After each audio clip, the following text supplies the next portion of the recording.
The information shared in this podcast is intended for entertainment purposes only. It should not be considered as professional legal advice or a substitute for seeking professional legal advice. Divorce, custody battles, domestic violence. These cases unfold every day in the family court, but the stories don't end in the courtroom. The courtroom is just the beginning. This is Love, Lust, Law, and I'm your host, Michele Locke. I've spent 23 years practicing as a divorce attorney and presided over more than 5,000 cases as an associate court judge in Texas over a dedicated family violence court. I'm also a child of divorce, and after a 22-year marriage, I've been through one of my own. When I say I've lived every side of family law, I mean it. Now, I'm bringing my experience to the mic so we can unpack the legal battles fueled by love, lust, power, money, betrayal, and survival. Today, I'm joined by Jake Deptula, a seasoned victim advocate and podcaster who just so happens to be my friend and executive producer. Last episode, we broke down the high-profile, yet amicable divorce of Brad Pitt and Jennifer Aniston. We talked about how, before they announced their separation, rumors had already begun swirling that Brad was having an affair with Angelina Jolie on the set of Mr. and Mrs. Smith. Brad, of course, denied the rumors, but within months of his and Jennifer's marriage coming to an end, Angelina announced that she was pregnant with Brad's child. At that point, it became clear that the rumors hadn't just been rumors after all, because if you count months, Angelina was pregnant with Shiloh before Brad and Jennifer's divorce had officially been granted. Brad and Angelina were together for 10 years prior to their marriage on August 14, 2014. But their marriage didn't last long. Angelina listed her date of legal separation as September 15, 2016, when she filed her petition for divorce on September 19, 2016. The divorce was anything but amicable. Their divorce and custody battle became one of the most toxic, drawn-out cases in Hollywood history. And I've got a lot to break down, so I want to get started. And we'll go back to 2006, when Angelina announced that she was pregnant with Brad's child. It was her first biological child, as she had already adopted 2 children by that point, and Brad didn't have any children. Not long after Angelina's pregnancy was announced, Brad filed to adopt her 2 children and formally changed their last names to Jolie Pitt. Things were moving quickly, y'all, and in May, approximately 8 months after the divorce from Jennifer was granted, they welcomed their first biological child together, Shiloh. Over the next few years, the family continued to grow. Brad and Angelina adopted a child from Vietnam and later had biological twins, Knox and Vivian. The couple also made significant financial investments, including the purchase of a 1,300-acre French winemaking estate known as Chateau Miraval. The property included a winery and a 35-room chateau surrounded by vineyards and olive groves, and it specialized in making rosé. Brad and Angelina purchased the estate for a reported $60 million through their respective holding companies, each owning 50% of the property and wine business. The brand became internationally successful, turning tens of millions in profit. In August 2014, Brad and Angelina got married at Chateau Miraval. The wedding was small, with only 20 guests in attendance. Then, just 2 years later, everything changed. On September 19, 2016, Angelina filed for divorce. In her court filing, she cited irreconcilable differences. She requested physical custody of their 6 children, who at the time ranged from 8 to 15, and asked that Brad, in the beginning, be granted visitation. She also asked for joint legal custody. Shortly after the news broke, Angelina's attorney released a statement to People saying, Angelina Jolie Pitt has filed for dissolution of the marriage. This decision was made for the health of the family. She will not be commenting at this time, and asked the family be given their privacy during this difficult time.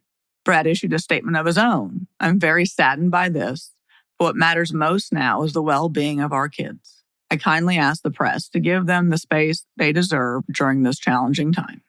It is interesting to note that just within the legal filings of the divorce and the separate statements that both Angelina and Brad provided to the media, that this divorce was going to be the complete opposite of the divorce that Brad had with Jennifer. Space was not what the family received. On September 22nd, news broke that Brad was under investigation by multiple agencies for alleged child abuse, and that stemmed from an incident on September 14th during a flight home from Chateau Miraval. Details of what happened on the plane didn't emerge until years later, but according to the FBI records, Angelina told investigators that Brad grabbed her by the head, yelled at her, shook her, and pushed her into a bathroom wall during a confrontation witnessed by all 6 of their children.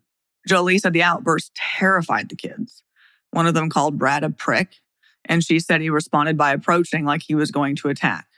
Jolie claims she jumped up to restrain him, wrapping her arms around his neck in what she described as a chokehold.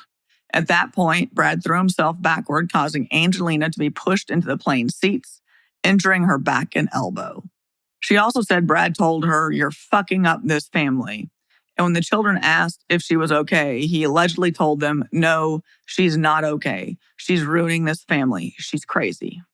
Angelina claimed Brad had been drinking, poured beer on her, and ranted at the children. She said his behavior left her and the kids shell-shocked and described feeling frozen, scared, and unsure what to do. She said the experience made her feel like a hostage on the plane. At some point after the flight, Jolie notified authorities. Because the incident occurred in the air, the FBI had jurisdiction and opened an investigation. The Los Angeles County Department of Children and Family Services also launched its own inquiry. Both investigations took several months to complete. In the meantime, Brad and Angelina agreed to temporary custody. Both parties volunteered for individual counseling, and Brad agreed to drug and alcohol testing. He was also granted therapeutic visitation with the children, which would be determined by the family's therapist and based entirely on the best interests of the children. Here's what people don't see, is she made this claim, but there were never charges of assault against him. Because what she described as happening is assault. That what she described is Brad Pitt assaulting her, and there were never any charges. That tells me a whole lot about what happened. The fact that she said, that he grabbed her by the head, that's an assault. Yelled at her, not necessarily an assault, but could be depending on the circumstances. Shook her, that's an assault. And pushed her into a bathroom wall, that's an assault. He was never charged. When you do stuff for a living, right? And I've done this for 23 years.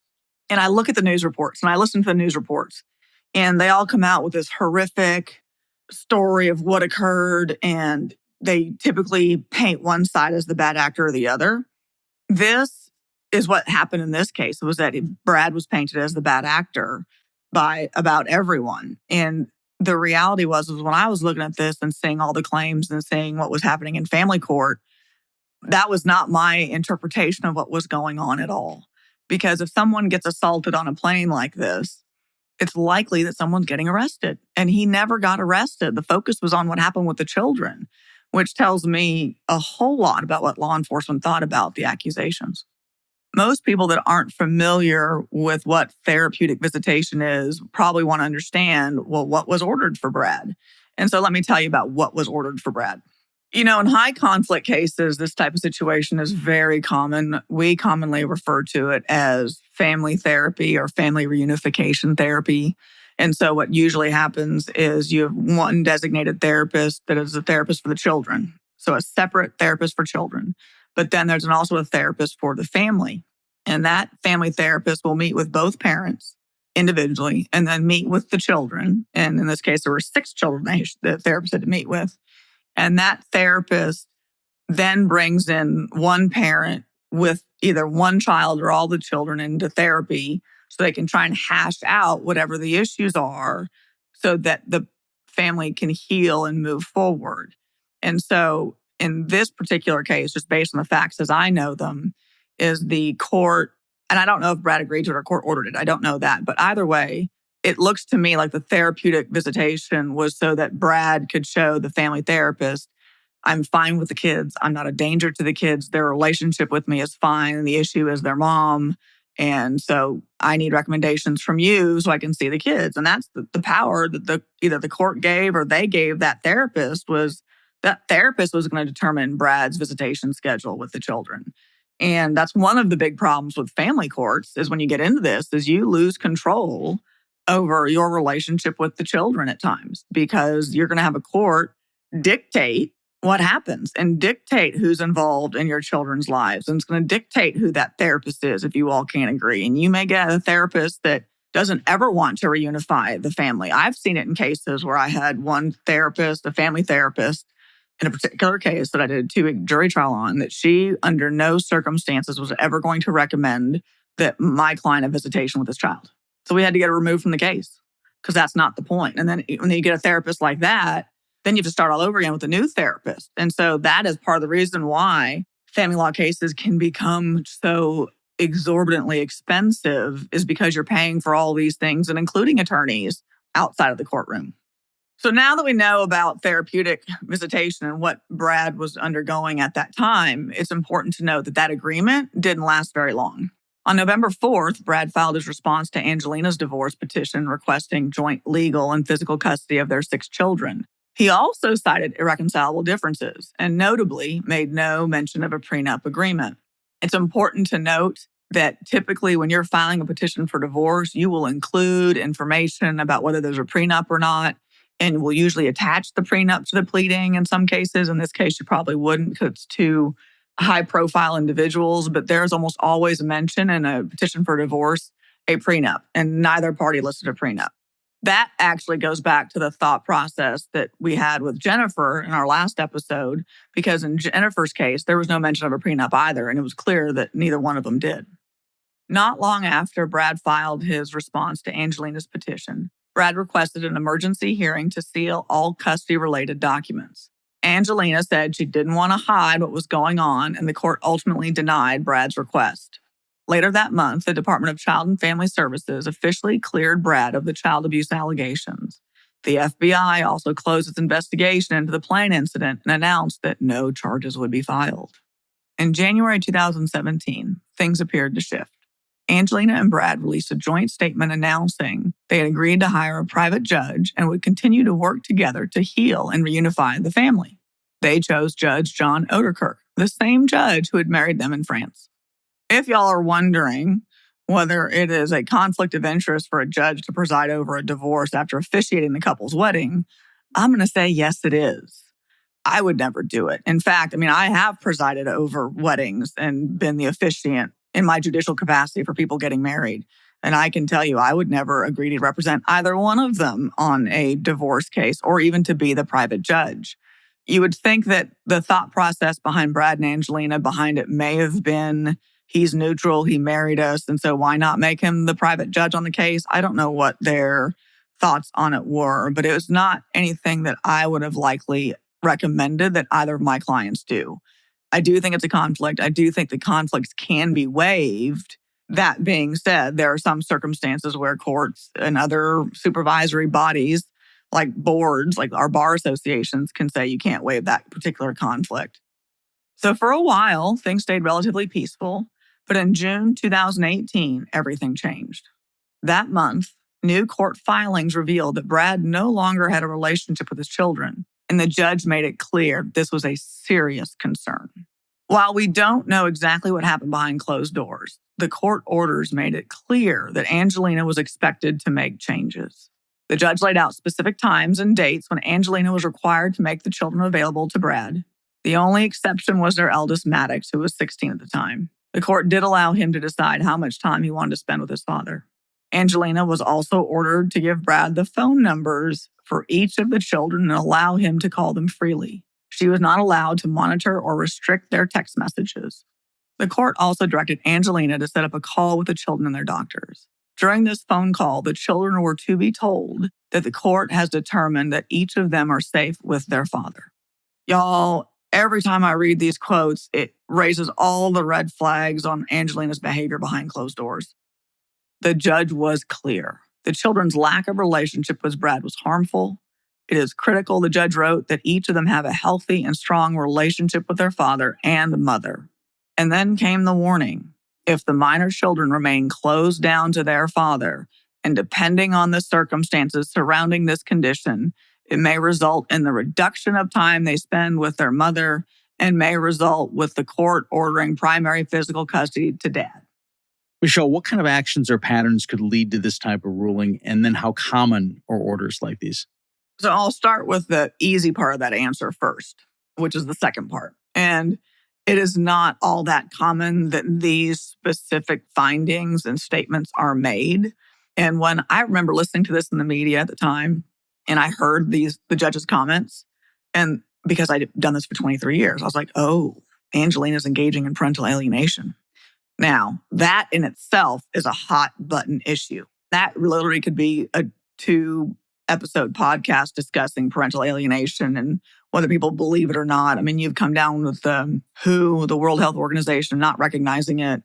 There's a whole history of literature and sides, and the sides are on the extremes in parental alienation. But my thought on it is, if it walks like a duck, talks like a duck, looks like a duck, it's a duck, no matter what you call it. And if you have children who should naturally love one parent, right? Because all children love their parents, even if there's abuse. And that's a controversial thing to say, but it is, because the children, even the ones that are abused, will think I did something wrong to cause the abuse and will still love their parent abuser. And in this case, it is shocking to me that Brad didn't even have his own children's phone numbers. That was huge. Because why wouldn't he? I mean, it just doesn't make any sense that he wouldn't have the numbers unless mom is specifically either telling the children or preventing the children from giving numbers to dad. That's a concern. Also, it's a concern that he did not have a relationship with any of the children, despite there being, family therapeutic visitation ordered, because that's the goal of the family therapy, is to reunite the families and get them together and get them moving forward. But as of June of 18, that clearly hadn't happened either. Another giant red flag. And here's the ultimate red flag. When I heard this, I was like, oh, she's creating problems. When the judge recommended and said if she didn't change her ways, there was going to be a custody flip, which is exactly what that last line meant. When the judge said it may result in a reduction of the time they spend with mom and may result in court ordering primary physical custody to dad, that is the giant red flag that something's got to change dramatically with the children's relationship with dad. Otherwise, there's going to be what we call a custody flip. Now, what's interesting to note is the standard protocol in parental alienation cases requires, and we have what we call a favored parent and the non-favored parent. The non-favored parent is the one that the children just have cut off, right? For whatever reason. I'm just silent. The wall exists. That parent doesn't exist. And the recommended protocol for that is what we call a 90-day custody flip, which is actually now, I think, banned in California as well as Colorado. You can no longer do the 90-day flip, is my recollection of the laws now, because this is so controversial. But what will happen is, under the normal circumstances, they would flip custody and give dad 90 days with uninterrupted time and no contact with mom to sever that bond or that attachment that makes them want to do everything mom wants, which is hate dad. Because clearly Angelina hated Brad. I mean, that becomes evident as the case goes on. But these statements, I heard them and I was like, oh, we got some problems with Angelina and the kids. That was the time when I started to feel bad for Brad. It wasn't so much in the beginning because you kind of get what you deserve after what you did with Jennifer. Karma comes around. It always does. But when I heard this, that's when I was like, oh, I felt bad for Brad because I've tried these cases, I've done these cases, and they are some of the hardest and most expensive cases to do. These cases are the hardest to try. I mean, the courts are really stuck. You've got a mom alleging abuse despite no findings. Let's talk about that. The FBI didn't make any findings, didn't make any arrests. CPS didn't make any findings or issue any care plans or suggest that something should be done. They had nothing. But yet these children had no relationship with their father. And that's just not normal. It's just not. And so typically when that kind of thing happens, what some people will believe is that, well, they hate their parents because that parent did abuse to them. And then the other faction says, no, it's clearly the alienator.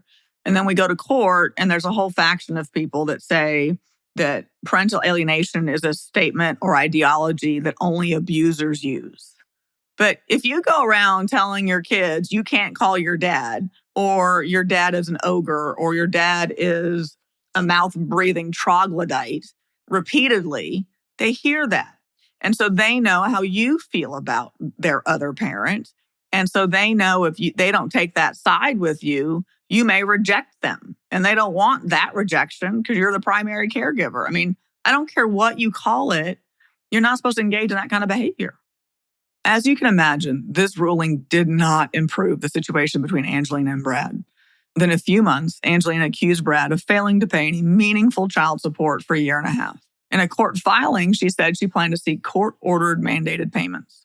Brad's lawyers filed a response just a day later and denied the claim that he hadn't paid significant support. They stated that since the couple's separation in September 2016, Brad had provided more than $9 million to Angelina, $8 million of which was a loan to help her purchase her current Los Angeles home, and $1.3 million in additional expenses for her and the children. Brad's attorney sharply criticized Angelina's filing, calling it unnecessary, omits material information, and is a thinly veiled effort to manipulate media coverage. And I got to tell you, I don't think it was a thinly veiled effort to manipulate media coverage. I think it was absolutely an effort to manipulate media coverage against Brad. But Angelina's lawyers strongly pushed back. She told USA Today Angelina's filing was both legally appropriate and factually accurate in all respects. What has been filed by Brad's side today is a blatant attempt to obfuscate the truth and distract from the fact that he has not fully met his legal obligations to support the children. In addressing the $8 million loan, Angelina's team explained it was necessary because following the incident of September 2016, Angelina and the children needed to move from the family home, which Brad chose to keep, including all of its contents.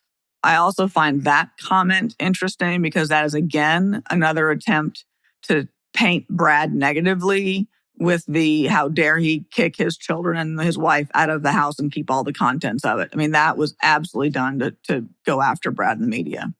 Her attorney also went on to clarify that Brad was asked to assist in the expense of a new home for Angelina and the children, but instead he loaned Angelina money for which he is charging her interest on a payment plan. Angelina will, of course, honor that loan. A loan is not, however, child support, and to represent it as such is misleading and inaccurate. As for the $1.3 million Brad's lawyer cited as additional child support, Angelina's legal team responded, Angelina's asking Brad to pay 50% of the children's expenses. He has not. Angelina has had to shoulder the majority of those without his contribution for the past 2 years. Child support is not optional in California. Typically, a father of means would pay these expenses voluntarily without the need for a request or court order. We are hopeful that this can be resolved without any further delay or posturing. And I gotta say, I find it really interesting that a person of Angelina's success and wealth would require her to seek child support. Do I understand that Brad has a duty to support his children? Absolutely. But typically, when you have two high wage earners, child support is really just not even an issue because both parties have enough to take care of the children. So I just find it really interesting that she chose to seek child support in a public forum.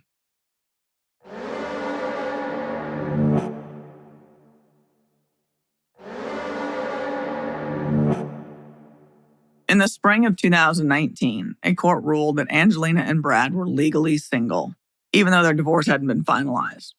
Things stayed relatively quiet for the next 2 years. But in May 2021, Judge Oderkirk issued a detailed ruling granting Brad joint custody. This decision followed months of private testimony from child service professionals who had interviewed the Jolie Pitt children and others close to the family. Angelina and her attorneys were unhappy with this ruling, and in court documents, they criticized the judge for not allowing the children to testify. According to the Associated Press, they said the judge had refused to hear the minor teenagers' input as to their experiences, needs, or wishes as to their custody fate. And that was them citing California law that allows children aged 14 and older to testify if they want to. Now, I don't know how the courts in California work with interviewing with children, but if the request from Angelina was that she wanted the children to testify, the teenagers in particular, in front of their parents, I can't imagine why a parent would ever want to put their children through that kind of, they have to pick a side in a forum where there are a bunch of adults and they basically have to badmouth the parent they're seeing in court looking at them to the other parent or to the judge. I don't know why you would do that. In Texas, it used to be allowed a long time ago. It's not now.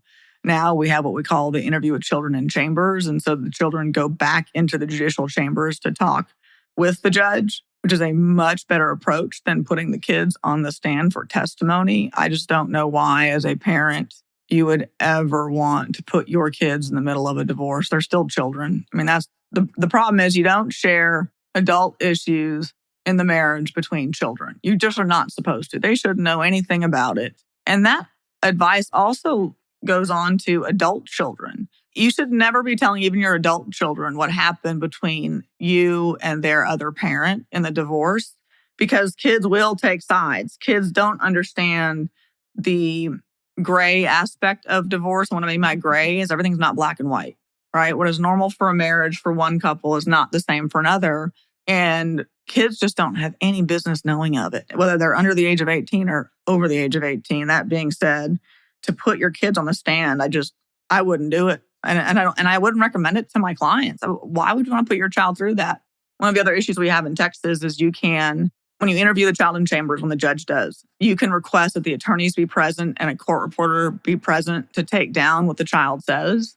To me, that is no different than testifying in court in front of your parents, because either of those parties can get the transcript and show it to the children and say, I can't believe you said this in court.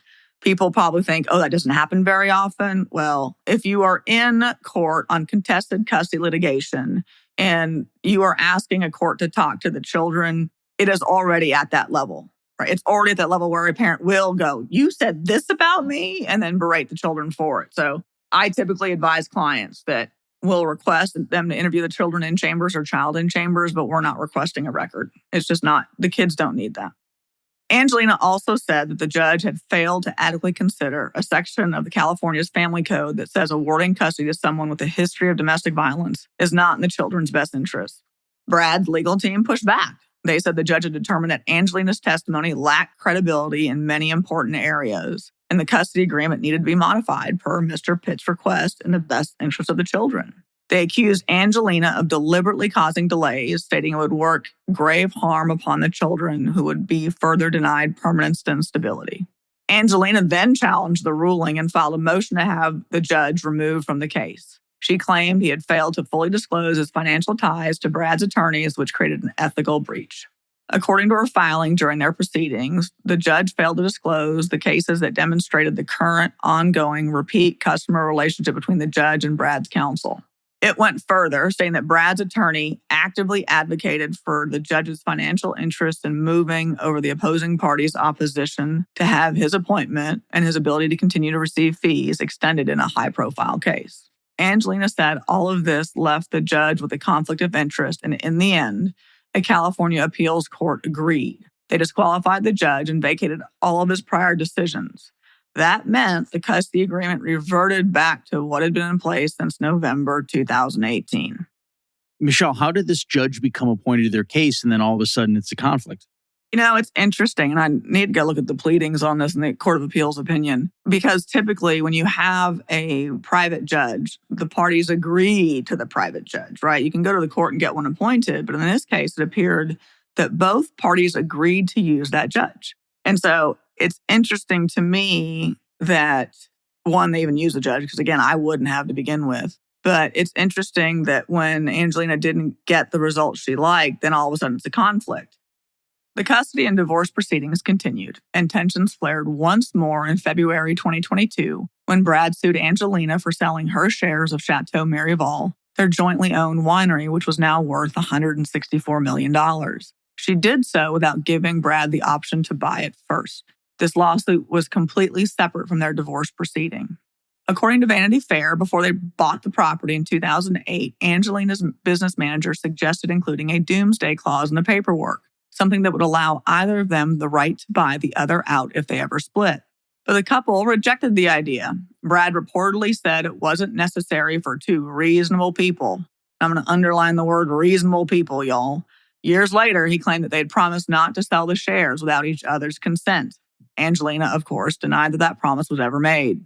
Brad was prepared to buy Angelina out, but according to her legal team, negotiations fell apart when she refused to sign a non-disclosure agreement about her domestic violence allegations against him back from 2016. This goes back to my case in point about why she wouldn't agree to seal the case. She wanted the public forum to say bad things about him. And after that deal fell apart, Angelina sold her shares for around $67 million. Brad felt this violated their agreement to always offer the other a chance to buy out first. So he filed a lawsuit asking the court to reverse the sale. Angelina tried to get the case dismissed, but she wasn't successful. The legal fight over Marival quickly became just as contentious as their custody battle. In December 2022, Angelina filed a case management statement calling Brad's legal actions frivolous, malicious, and part of a problematic pattern. She held firm that there was never any secret, unwritten, unspoken contract requiring them to get each other's permission before selling their shares. In the same statement, Angelina requested a jury trial lasting 10 to 15 days and agreed to participate in a settlement conference or mediation as part of alternative dispute resolution. Brad agreed as well to the mediation. According to the filing, Pitt's history of physical abuse of Jolie started well before the family's September 2016 plane trip from France to Los Angeles. They allege that the flight marked the first time the abuse extended to the children and that Angelina left him immediately afterwards. Angelina said she never pressed charges, explaining that she believed the best path forward was for Brad to accept responsibility and help the family heal. Her lawyers described Brad's conduct as egregious and said it caused significant and ongoing post-traumatic stress. Then, in April 2024, Angelina's attorneys filed a new motion in the Unraveled case, alleging that she walked away from the deal for Brad to buy her shares in the winery because he refused to move forward unless she signed an expanded non-disclosure agreement. One her team said was intended to cover up his abuse of her and the children, which had been ongoing for years.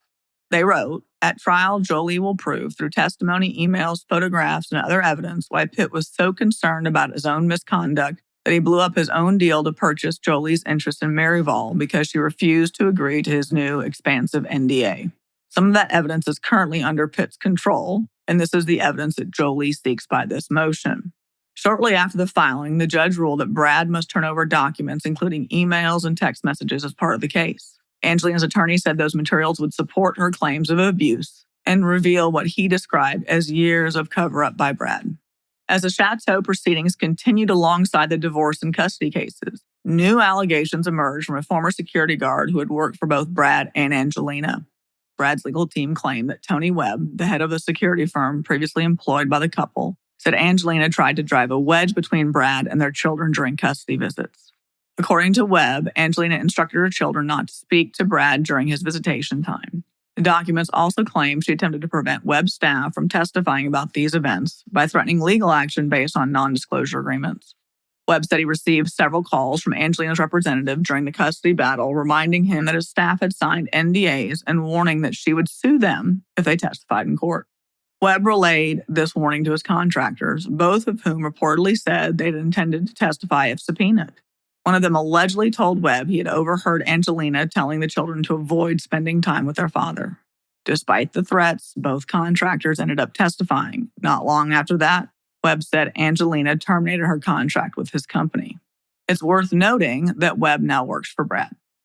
Around the same time these allegations were made public, Brad and Angelina's first biological child, Shiloh, filed a court request to remove her father's surname from her hyphenated last name. She did this on her 18th birthday.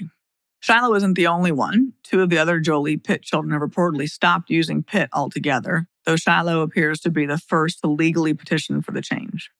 Michele, I think it's worth noting that Angelina actually filed a legal petition in 2002 to drop her own father's name, Voight. She's the daughter of actor Jon Voight, after years of estrangement with him. How do you think that this could inform what we're seeing now with Shiloh and her other children? Well, it looks like history is repeating itself. To me, this is a classic sign of, and people don't like the term, but parental alienation. It is saddening that a child would be that estranged from a parent to say, I don't want anything to do with you. And that's exactly what she did on her 18th birthday. To change your name legally and drop your father's name is to say, I don't want anything to do with you. The other argument to that is, well, maybe he is that bad. No one knows what happens behind closed doors, is what I'm going to say. No one knows. That being said, the judge's comments in the case, as well as some other evidence in the case, makes you think that he isn't as bad as she is trying to paint him. And I think that is really an important thing to note, because then you look at, because I think it's the majority of the kids don't have any relationship with them even now. And that's just not normal. Kids love their other parent. I mean, that's what it is. And if that was the only incident that the kids ever saw, as Angelina said, that I don't know, the airplane incident, that I don't know why that in itself would make the children 100% reject their father. It just doesn't make much sense. So to me, it's a giant red flag, and I feel sorry for the children, because it appears that Angelina is living out her family history and imposing that same cycle on her children. And that's just not appropriate. But I mean, she's following her life past history. She's repeating it. And we're supposed to break cycles, not reinvent them. But she's going down the same path she did with her dad. In December 2024, after an 8-year legal battle, Brad and Angelina finally reached a divorce settlement. They entered into a written agreement resolving their marital and property rights, and both gave up the right to any future spousal support. The details of the settlement weren't made public, and the legal proceedings surrounding Angelina's share of the sale of Chateau Merival remain unresolved. After the settlement was signed, Angelina's attorney told USA Today, "Frankly, Angelina is exhausted, but she is relieved that this one part is over." He added, "She and the children left all the properties they had shared with Mr. Pitt, and since that time, she has focused on finding peace and healing for their family. This is just one part of a long, ongoing process that started 8 years ago."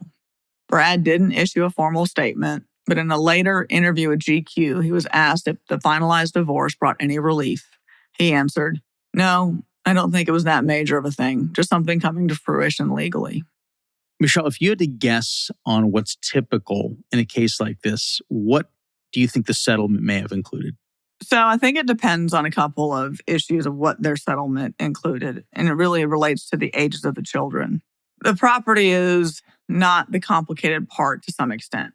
Although it has to be divided, there are concrete ways to divide property and assets, and deeds can be signed and contracts can be done. The children are the more difficult part of it, because if you've had children estranged from one parent to another, you can't have just a court order or the parent say, "Okay, well, we're going to start visitation tomorrow and we're going to go to a 50-50 schedule." So there's got to be some kind of buildup of possession or access to get him back to seeing. And I think it's the twins that are the last ones left under the age of 18. A typical decree or agreement is going to include a child support amount. It'll include if there's payments due to one spouse from the other for what we call like an equalization payment in the marital estate, that may be done. I mean, there are so many ancillary documents that have to be signed after a divorce. It's not just the divorce decree. Everyone thinks, "Oh, I've got the divorce decree, I'm done." No, there's usually a whole lot of ancillary documents to sign that relate to retirement accounts and other investment accounts, and then you have the tax consequences of those accounts. The decree will address property, taxes, miscellaneous, how you retrieve items from the house, right? If Brad still had items of Angelina that she wanted back, there'd be something in that order that addressed the date and time where she could go back to get the property. Otherwise, it'd be forfeited and Brad could keep it. I mean, when you've got an estate of this size, it makes the divorce much more complicated. But a divorce decree is generally going to handle property division and kid issues.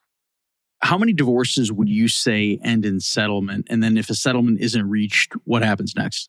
I would say 90 to 95% of cases settle in what we call mediation or arbitration or some other kind of alternative dispute resolution. That's one of the reasons why most of the courts and most of the states mandate that you attend some kind of alternate dispute resolution, because most parties can come to an agreement. I typically find that the ones that don't come to an agreement because either one of the parties or both of the parties have personality disorders, diagnosed or undiagnosed, couldn't tell you. I mean, it just depends on the case. Even if you don't settle, you go to final trial. I mean, your case doesn't end once you don't settle. It's, we don't settle. Okay, well, the next part is a trial. And you try really, really hard to settle cases. I know I do. Unfortunately, I seem to have a lot of very high conflict custody cases that don't resolve themselves in mediation. Because there's some issues like whether a person can move to California while the other person stays in Texas. Those parties are generally never going to agree, and it's going to be a trial. But they go to mediation, you don't settle, you go to trial. And that's the way it is. Your case isn't over just because you didn't settle. That being said, oftentimes a court will order you to attend mediation again if they think it's closer. Sometimes some rulings by a court, preemptory rulings before a final trial, may dictate whether you all settle or not. Settlement can happen at any time. Settlement quite often happens on the courtroom steps before the court actually starts for that day. Or, as happened in several cases for me, you start the trial and then mid-trial you reach an agreement because everyone's starting to see how the puzzle's coming together for one side or the other. And so that's another thing that can happen. Settlement can occur at any time, but there are some times you just have to see it all the way through with trial. And what I caution people about not settling and about going to trial is that in trial, things are said in a courtroom that you cannot come back from. And you burn bridges and you say terrible things about your ex-spouse. And going to court never makes a co-parenting relationship better. It's just sometimes not worth the fight. And then you have to look at what is more valuable to you, and especially in cases with children. Is it money or is it time with the children? Because sometimes, unfortunately, you're going to have to pay to have more time with your children. And I will advise clients quite often to do that because you can always make more money, but you can't go back in time. Michele, what's it like for an attorney to finally close the door on a high conflict, emotionally draining case like this? Oh, it's such a sense of relief. I've had a couple of cases recently in the last couple of years. And when you get them done, there's this overwhelming sense of, oh, thank goodness. Because the attorneys like me that do this a lot, I care about my clients. I do. I have the luxury of, I can say no to clients. Not everyone's going to be my client. I get to interview them. They get to interview me, and we decide if it's a good fit or not. But when I've got really high conflict cases, holy cow, it is such a relief to have them done, because lots of times you can't move on in life while you're in the middle of litigation, especially when it relates to your family or your time with your kids. Like, there is no peace. And having it done can give you the air back in your lungs. And so when it's done, you can leave the courtroom and it's literally, you can breathe because you've been tense and stressed for however long that trial's been pending, especially if it's ugly. Do you have any advice for people who are currently navigating a toxic divorce? Jake, that's a great question. I think there's lots of different ways you can handle a high conflict divorce. That being said, some of it's going to dictate on what is the personality type of the opposing side, as well as who the attorney is on the other side. People don't realize how often who opposing counsel is can change the course of your case. And I mean, can completely change the course of your case. Clients will often ask me, well, how much is this going to cost? And I always tell them, well, it depends on who your ex so-and-so is going to hire. Because it's really true. I mean, at least in the area that I live, I can tell you very easily when an attorney gets hired if that case is going to be much more difficult or not.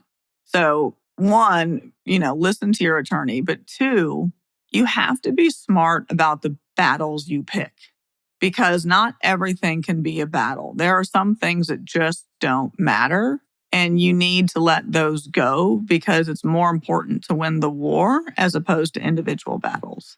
The other thing to remember, and this is also important, is going to court is never going to give you the pound of flesh you think you deserve.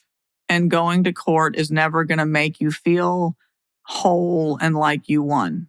It just doesn't happen. No one walks out of court happy. No one.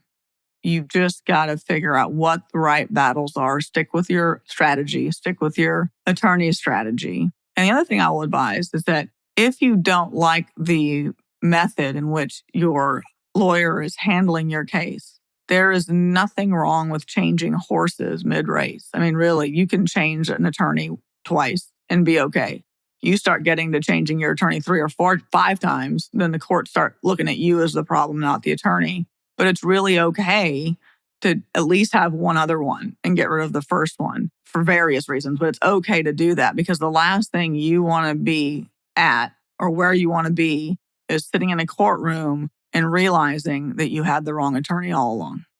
Michele, how common is an 8-year divorce, and what's the longest proceeding you've been a part of? So I would tell you that an 8-year divorce would be on the lengthier side of a divorce. They just typically don't last that long. Most of my divorces are 1 to 3 years, just depending. COVID slowed litigation down for a while, so I can tell you that during at least the height of COVID, cases took a lot longer to resolve. That being said, I've got a couple cases even right now that are 4 years old that we haven't gotten a resolution on, but we're set on one of them in a jury trial coming up soon. That being said, the longest one I've had was one they were married for 5 years and ended up in a jury trial. My client won sole managing conservatorship. He was dad over a 6-year-old. And I think in that case, there were 25 different CPS investigations against dad that were always unfounded. And so the jury gave custody to my client of his little girl. And that one lasted, I think, about 5 years. And so that's probably the longest one I've had. Other than that, they're usually much shorter. That being said, there are the exceptions to the rule. But I got to tell you, 8 years, that's awful. There's nothing good about being in an 8-year divorce. Where do you even begin to fathom the cost of an 8-year legal battle with these two entities in court, dealing with child custody, dealing with child support, dealing with alimony, dealing with splitting up properties? Obviously, it's contentious. Where would you even begin to estimate what the legal bills would cost on something like this? That's the interesting part because everyone also forgets all the professionals involved in the case. So how much was the private judge paid? How much was the therapist paid, the family therapist? I mean, there's so much you would have to take into consideration for this case in over 8 years. And so what you probably the analysis needs to be is how many lawyers went to court on each of the hearings, right?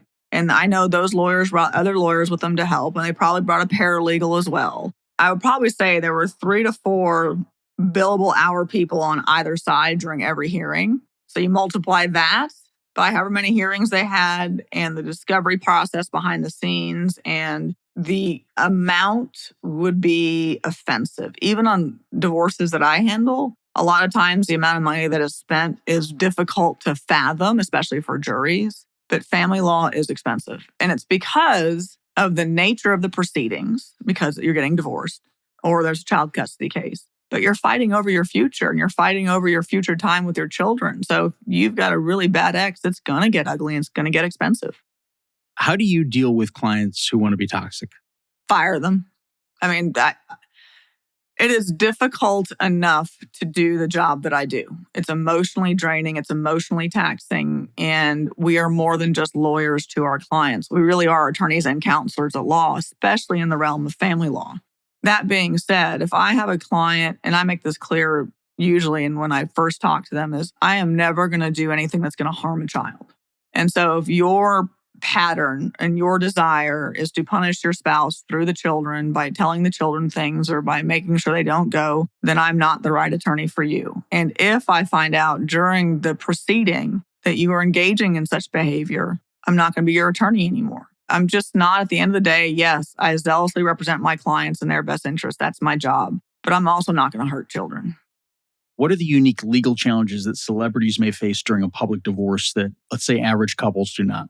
Well, I think the biggest concern for, and it's public officials in general. I mean, if you're a politician, if you're in Hollywood, if you're Jeff Bezos, any of those, the biggest concern is that courtrooms are public forums, period. You can't close a public courtroom. For example, in Texas, if you violate the Open Courts Act, it is automatic reversible error on appeal. Automatic if you violate the act. So courtrooms are open to the public. And so if you are a high net worth, high profile individual, anyone can walk into that courtroom during any one of your hearings and listen to all the evidence. And once it goes on the record, it is public record, public domain. And you can get a copy of the transcript. You can get a copy of what people say. You can see the evidence that gets introduced. I mean, it really allows the public into the private aspect of your life. And it's difficult enough to maintain privacy in this modern era with everyone having a high-powered phone in their pockets with the cameras. And so really, the public forums for people that are high net worth, high profile people, your divorce will be on TMZ if you are in the public forum. That's just the bottom line, including the pleadings. Can intense media scrutiny complicate or prolong legal proceedings, particularly in matters like custody or asset division?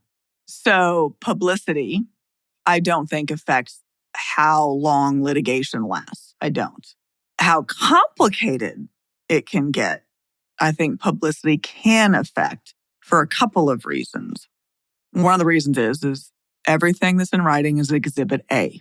And so if you think of some of the publicity that happens with the paparazzi and they take pictures of people with their children in various poses, how much of that comes into trial, right? If you're showing, and anyone that remembers this, Michael Jackson, where he dangled blanket over that balcony, and that kind of media coverage, publicity would so come back to haunt him in a family court case because it just shows reckless abandon, quite frankly. And so really media can absolutely help or hurt or complicate litigation. But I don't think it has to do with the length of the case because that's simply controlled by the court dockets as a general rule.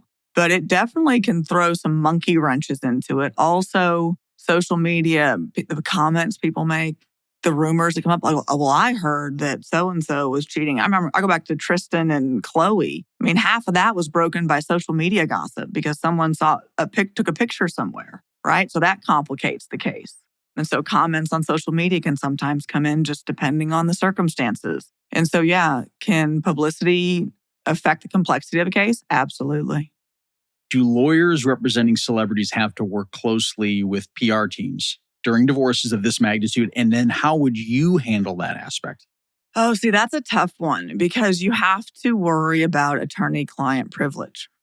You're walking a fine line if you're working with the PR team because you can't reveal attorney-client privileged information unless your client authorizes you to. And then if you share it with the PR team, who are a separate entity, unless it's covered by some kind of attorney work product, then that could be discoverable from the PR agency. And so there's a fine line of what can be said to who, when, and why, because of you don't want to accidentally waive attorney-client privilege or accidentally make something public knowledge or subject to discovery that never should have been to begin with. And so you've got to be really careful when you're dealing with teams outside of your law firm when handling those types of cases.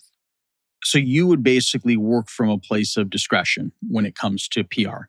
I would cautiously approach with PR. I would do a lot of listening to what they have to say and what they would advise be done, as opposed to commenting on it. And then I would probably have discussions with my client without them present, discussing what I thought exactly about their tactics and what the legal implications of it may be. But I would do so without them being around so that there's no waiver of attorney-client privilege. But I would probably handle it more along those lines because as lawyers, we have to do everything we can to protect attorney-client privilege. Our clients can waive it whenever they want to. That's their business to do so. But we don't waive it. We're not supposed to. From your perspective, what lessons can be learned from the Jolie Pitt case about the intersection of family law and celebrity culture? Oh, that boy, can it get ugly. I mean, that is, people think that's an exception to the rule on divorces. And I can tell you in my practice, Brad and Angelina's divorce is not the exception. There are lots of ugly cases just like that. They're just with regular, Susie and Joe down the street. But all litigation can get ugly. And what we saw with Brad and Angelina was what happens when you've got one party that is angry for whatever reason and isn't going to take no for an answer and isn't going to let her kids go anywhere else with the father. I mean, that is a classic case in Texas that would go to a jury trial, which, by the way, it's important to note that Texas is the only state left in the country that allows jury trials for child custody and divorces. Why is that? Because it's Texas. I don't know why.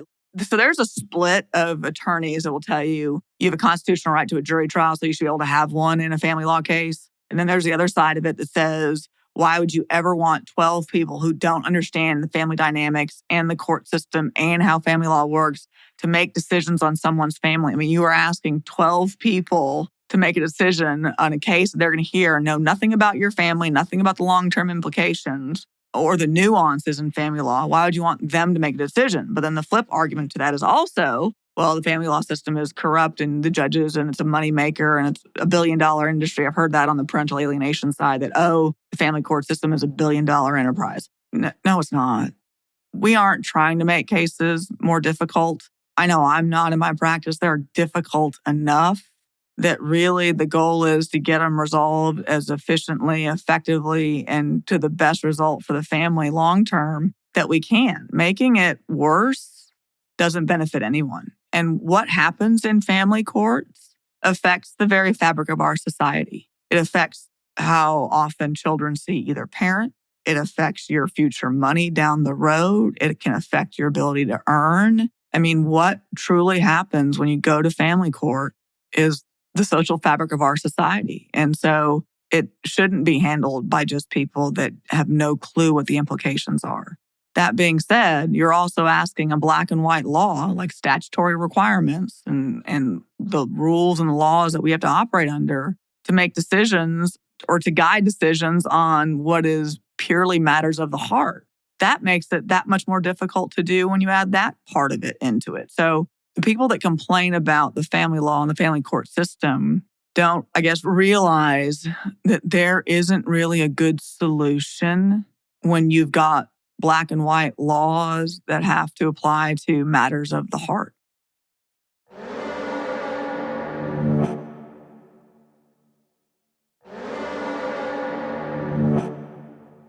Now that we've discussed the facts surrounding Brad and Angelina's divorce, I want to share and give a little bit of insight into how I would have handled each side to the divorce. And I'm going to start with Brad because I think Brad in this case was the good guy, which is a different role than I think he had in the divorce with Jennifer, where he was probably had more of the bad hat. One of the things that you often do when you've got cases where you want it out of the public eye, and you agree to, at least in Texas, we call it agree to seal the case. Sealing the case is a very difficult standard that really, unless both parties agree to seal the case, it's not likely to get sealed. There are some specific elements varying on whatever state you're in to seal them, but typically it's very difficult absent the parties agreeing. Oftentimes in cases, if you want the other party to agree to seal the case, you're going to have to pay for it. And pay for it either through some financial agreement or pay for it through something with the kids. And that sounds terrible, and it does, but I'm not going to say it doesn't happen. But there is a value to privacy for some of these people. And I think that is a strategy you could have employed if you were representing Brad. That being said, I don't think, given the circumstances and what we know about the case now, there was any price that Angelina was willing to accept to take this out of the headlines. Despite some of the allegations that she made against him, he really kind of, for me, had the white hat because he came in as I would have probably advised him to do, especially knowing that there was a plane incident, there have been multiple investigations. You have to look at what a court's going to do, and a court's going to do everything in its power to protect the children, no matter who's on either side. It's going to say, I understand what you want, Dad, I understand what you want, Mom, but I'm going to look at what's going on with the kids, I'm going to make sure they're safe. So because early on in the case, they didn't have any actual conclusion of the investigations or anything else, Brad did exactly what I would advise him to, is we're going to agree to about anything they want because we're showing that you have a mea culpa. Whatever happened on the plane is not what she's saying. That being said, we understand there was an incident that probably wasn't appropriate on both sides. And we're willing to take some ownership of it because ownership goes a really long way if you're in court. If you have an alcohol problem or a drug problem and you know you're going to court, you better come to terms with your issues before court, because if you go into court and you know there's going to be credible evidence presented that you've got some kind of substance abuse issue and you go into court and say, no, I don't, you lose all credibility. And when you are in court, credibility of the witnesses is everything. You know, I talk about you don't always need a police report to file a claim for domestic violence or say you've been assaulted. You don't necessarily have to have that to prove that in court, because it really does come down quite often to the credibility of witnesses and the credibility of what your story is and whether it makes sense and whether you look like you're telling the truth. And so when I represent someone like Brad, we're going to go in with, here are solutions to fix the concerns that you may have, Judge. Like, we will already have a plan in place. And we'll go to the judge and say, Judge, we understand this. Here's the issue. We understand your concerns. And here's what we're proposing that we will do to get us back to where we need to be with the children. And because you try to go into court with clean hands, you really do. And if you are reasonable in your approach, you usually come out ahead. I mean, it's, clients, I think, get frustrated at times because they see opposing sides misbehave or they see opposing counsels misbehave. And I tell them, like, I understand, but it's not necessarily effective in court, because you have to remember, these judges, they see people day in and day out. They see the same lawyers day in and day out. They know what the lawyers all do. They know the good ones. They know the bad ones. They know the ones that exaggerate. They know the ones that don't. the judges know all these things. It's the same group of attorneys for the most part when you really get into the lawyers that do nothing but family law. The judges know them all. They know all the players. And while the opposing counsel may be doing something like that in court, if your attorney is telling you, hey, that's not really that effective, and let me tell you why, you may want to listen because that attorney is going to have a better feel and idea of what's going on because they've probably gone against that opposing counsel multiple times. And so representing Brad for me would be really going in and being as reasonable as possible given the circumstances. Now, there are times when your reasonableness needs to end. And I think that's what happened with Brad when it came down to him not seeing the kids for an extended period of time, like having no contact. He didn't even have the kids' cell numbers. And at that point, he had had enough and he went in and made some demands. And I think you are reasonable to a point until it's time to no longer be reasonable because what's going on is not appropriate. And, I think the studies will show that the kids should have both parents in their lives, that they do better when they've got two parents that love them and are involved. And so when I represent someone like Brad, it's very much reasonable until we're done being reasonable. And then we go swing the big bat in court to show that the opposing side is really the issue. And what's important when you have someone like Brad is you use your communications or you advise someone like Brad in their communications to the opposing side. You tell them how to communicate so that you get any answer to the question you send to them in correspondence is either going to help your litigation case or it's going to help the children. And either way, it's a win. And so there is an art form to communicating with your co-parents if you've got one that is like what was existing in this case, which was not even giving dad phone numbers to his kids. I think his position would probably been one of the harder ones to handle in this divorce because you had someone on the other side that wasn't worried about the public perception. And so because of that, he was on the defense more than he was on the offense because he had no choice. Because you had someone that would continually file motions in court alleging facts that may or may not have been true. I mean, you assume when you file a pleading in court that all the facts that you put in the pleading are accurate. That being said, Brad was more on the defense than the offense. And some people think that that's a bad position to be in. And I'm going to tell you, sometimes it's really not. And it's a strategy point because you always, as a general rule, so not always, but as a general rule, you want to go into court with clean hands, which means you want to be reasonable. You want to show the court that you're willing to follow the court orders, that you're willing to do what is appropriate given the circumstances. And that is what was seen early on in the divorce with Brad, where he went in and he agreed to a temporary possession schedule, agreed that a family therapist was going to come in and recommend what his possession or access should be. He acknowledged there was an issue, whatever that issue was, and said, okay, I'll jump through some hoops because that's what you do. You show that you're reasonable and you're going to make reasonable decisions and you'll behave reasonably in the litigation. In the long term, while it stinks to be the good guy always, because you always think, well, the bad guys win. Because in court, sometimes it seems like the people that are the uglier tactics get ahead of the other side. But in the long run, what I find typically is that if you are reasonable and really go into court with the clean hands in the litigation, it becomes very apparent to the judge what is actually happening in a case. And that is actually what we saw as the case progressed, because we've heard from, as I discussed, the court's ruling that basically admonished Angelina about her behavior, especially when it came to the children and how the children interacted with Brad. So I think what happened was as the case went on, because Brad was the reasonable one, and I think you can show that he's reasonable based on what he did with his first divorce with Jennifer, is he was reasonable. And I think that was who he probably really is a reasonable guy trying to get to a reasonable resolution. And that is very much a strategy I would have employed if I had represented him. Let's just be reasonable.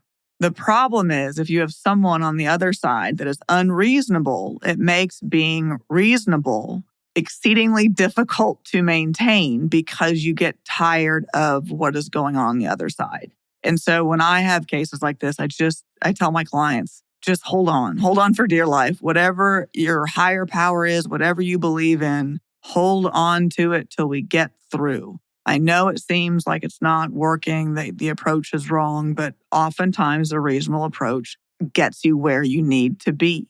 And I talk about this because in family law, and it's a cliche that I use all the time, but it's lots of four-letter words and fair is not one of them. And when we look at the case analysis, at least on this particular case, it looks like, well, it wasn't fair to Brad. They picked the private judge and the private judge ended up getting disqualified. I ended up reading the Court of Appeals opinion on that. And basically, the judge was disqualified because he had failed to disclose some clients, and they weren't clients. He was a private judge on some other cases, but didn't disclose those particular parties, and they happened to be represented by Brad's attorneys. And so technically, it was a conflict because he didn't disclose it. And so that's the reason why he was disqualified. It doesn't necessarily mean that what he thought about the case or the findings he made when he made Brad a joint managing conservator or gave him joint custody, I think is what they called it. Doesn't mean the rulings were necessarily wrong. I mean, he heard all the facts that were presented in that trial and he made them. But he technically didn't disclose a couple of cases that he was assigned to as a private judge. And so that required his dismissal from the case. But you have someone, when you're looking at Brad and Angelina, who Angelina won in the public forum. Now, if I was representing Angelina, I probably never would have agreed to a private judge. I would have made everything public and done it we're going to try this in the public arena to get the public perception on my side. That being said, her attorneys know a lot more than the public knows. And so if you know you have a client that may have some undesirable qualities, let's just call it that, and they have undesirable qualities, we like to put a turtle shell over our clients to try and contain those undesirable qualities, or we try to put some lipstick on the turtle shell. So, it's like the old proverbial what happens when you put lipstick on a pig. And so when we have a client that we have some undesirable elements, whatever those elements may be, we do our best to hide, secret, cover, or help them change before we have to get to court. And one of the reasons, if I'd been her attorney, that I would have agreed to a private judge is because I had some knowledge of some undesirables that I didn't want in the public eye. So I think Angelina's litigation team probably did it the best way. I think it's also interesting to note on Angelina's side how many different attorneys either got added to or removed from her legal team during this time. When you start changing horses mid-race, it starts raising some eyebrows. That being said, changing one or two, not that big of a deal. But when you start changing a multitude of attorneys, you start looking at the client being the problem, not the attorneys. Now, attorneys specialize in very specific areas. And so she may have had to bring on some attorneys for the business issues related to Mary Vol. She may have had to bring on some additional attorneys on the appeals because not all trial attorneys do appeals. For example, I don't do appeals because it's not my favorite thing to do. I like being in the courtroom. I like talking, obviously, because I do this for a living now. But yeah, appeals are not for me. But she did an appeal. And that appeal was an extensive appeal just based on what I saw on the Court of Appeals response on it when they handed down their orders. But representing Angelina, it's provided you didn't have any undesirables, I probably would have tried it in the public court system. The only concern about that is you put it in the public court system, then everyone knows about your assets. Everyone knows your deeds become public. It's a public courtroom. Anyone can walk in, as we've learned from the Diddy trial. Anyone can walk in and watch when you're in a public courtroom. So it really depends on what she wanted to put at stake. And that one is a lot of it is client-centered on what is best for the client, because sometimes clients cut off their nose to spite their face. And you have to make sure that you're able to advise your clients of, I understand why you want to do it this way, but I'm going to suggest this and here's why. And so our job as attorneys is really to explain to our clients, here are all your options. Here are the possible consequences for these options. These are the options I would recommend based on the following, but you get to choose. Because at the end of the day, it's not my life, it's my client's life. And they're going to have to go sleep with the decisions they made at the end of their trial or the end of their case once they reach a settlement. And so for me, I would have done as public as well for Angelina because it applies pressure to the other side. And then when you get enough pressure, then agree to do a private judge. And then if you get a ruling you don't like from the private judge, then you get to appeal that in a public forum, which is exactly what she did. And so I would guess that if the ruling hadn't gone against her, there would not have been a request to disqualify that judge. Angelina, I really think in this one has the black hat. I really do. She made a bunch of allegations, and they were allegations because there was never any formal charges. There were never anything that said Brad did wrong. And the evidence to me of the kids dropping Pitt from their name once they hit 18, particularly Shiloh, is not a normal thing for most kids to do because most kids equally love their parents. And so you kind of wonder what happened behind closed doors with Angelina. That being said, I think Angelina's attorney's approach was good. I would have done the same thing. I would have absolutely tried it in the public arena especially right after the incident, because that's when he was being investigated. CPS or Child Protective Services in California was investigating. And so there were investigations. And so the momentum was very much against Brad at that point. And so that's what they did. They filed in court. They did the public filings, and they did the aggressive approach because it's how dare he make her a victim, which is how you would play it. And that's what they did. It's what I would have done. But then I think they got smart because they eventually agreed to a private judge. They wouldn't agree to seal the case, which I think is interesting. And I think that's because when you've got someone with the kind of facts that Angelina had, at least in the beginning, is you definitely want the public forum because that applies more pressure on Brad's side to settle so it goes away because they don't want the public exposure. But if you've got someone with Angelina who may have some undesirable traits, is what I'll call them, you kind of want to cover them with like a turtle shell, right? Like you just want to cover them and so that no one sees through the turtle shell and there's some undesirable things. And if there are undesirables, you don't want that in a public courtroom either. And so that may be the time where they agreed to use the private judge, which they did. And what I think is important to note is that I don't think there would have been a request to disqualify the private judge if she had won in that ruling. But she lost because the judge gave Brad joint conservatorship or joint custody, and she didn't like that. And so then we come to the appeal, and the judge gets disqualified. And my understanding from the appellate opinion is that's what it should have happened because there was just some non-disclosure. Didn't seem to be, to me, like a huge non-disclosure, but non-disclosure is non-disclosure. And family law is guided by the laws. And so the judge got recused. But I don't think, looking back at it, that if Angelina had won with that private judge, that there would have been any appeal on that decision. But it's interesting because they didn't seal the case. They kept their options open so that if Angelina didn't like any of the result, she could have gone back to court. And that's exactly what she did. Thank you for joining me on today's episode. I'll be back with a brand new episode. And remember, there are lots of four-letter words in family law, and fair isn't one of them. Until then, I'm Michele Locke, and this is Love, Lust, Law.